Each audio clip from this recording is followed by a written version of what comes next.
Hello guys, this is Poso TV. Ako nga pala si Romel, na maghahagtid sa inyo ng panibagong kwento na ang pamagat ay Revenge to My Enemies. Sa di mataong lugar ay, may apat na kolokoy na naglalaro ng basketball sa kalsada. Ito ay sina Ipoy, Jerry Boy, Adonis, at Ilyanes. Di nagtagal ay dumami na ang mga manunood, habang ang apat ay naglalaro, sila pala ay pinagpopostahan ng mga tao. Na di kalaunan may mangyayari palang masama. Napuruhan pala ng gusto yung tuhod ni Jerry Boy habang naglalaro, ang siste. Sinadya pala ni Ipoy na body bag siya, talaga naman baka sa itsura ni Jerry Boy ang labis na sakit. Ang matindi pa doon, muntikan nang magsantukan sila Ilyanes at Adonis sa gitna ng laro, na labis ikinatuan ng mga tulong guests. Makalipas ang ilang taon, nagising na lamang sa pangungulangot ang apat, sa iba't ibang katauhan. Si Ipoy ay nakulong sa katawan ni Goku, si Jerry Boy ay kay Minato, si Adonis ay kay Luffy, at si Ilyanes ay kay Saitama na nag-iisang pinakamalakas na kalbo sa balat ng talaba sa ibabaw ng lupa. Nagkahamunan na silang apat, na nauwi sa matinding kalokohan.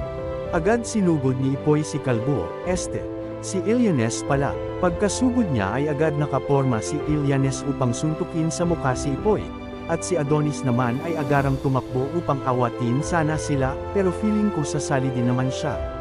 Nasapol si Ipoy sa mukha, na mukhang di naman tinablan, pero may spark ang suntok ni Kalbo, kaya mukha naman naunat ang mukha nito. Tumalsik si Ipoy ng bahagya, habang naka-fist bump, si Ilyanes, na nagpapahiwatig na wala pang mas kikinis sa ulo niya. Bumagsak si Ipoy sa lupa, pero kung titignan mo tila nakahiga lamang, samantalang si Ilyanes ay pakamot-kamot lang sa ulo kahit wala namang kuto, ay tila ikinadismaya niya. Sa wakas nakatulog si Ipoy, na labis naman ikinatuwa ni Kalbo kinaskintab ulo panot, na si Ilyanes. Agad-agarang tumakbo si Adonis, para sigawan siya, dahil mag-iinuman pa sila pagtapos. Nandoon din naman si Jerry Boy na may dalang panghiwa para sa pulutan.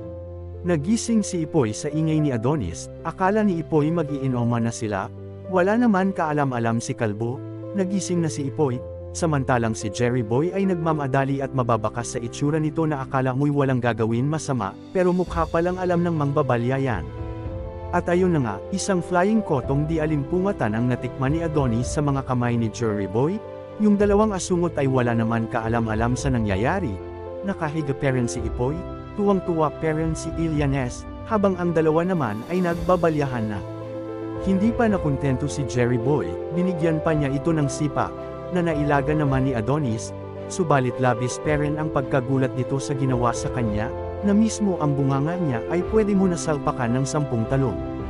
Nakaiwas man si Adonis sa pagtadyak, ay humabol ulit si Jerry Boy ng isang tadyak na talaga namang ikinadihado ni Adonis, pero yung Rasengan ni Jerry Boy ay palipat-lipat sa kamay, ewan ko ba kung anong silbi niyan, di naman ginamit.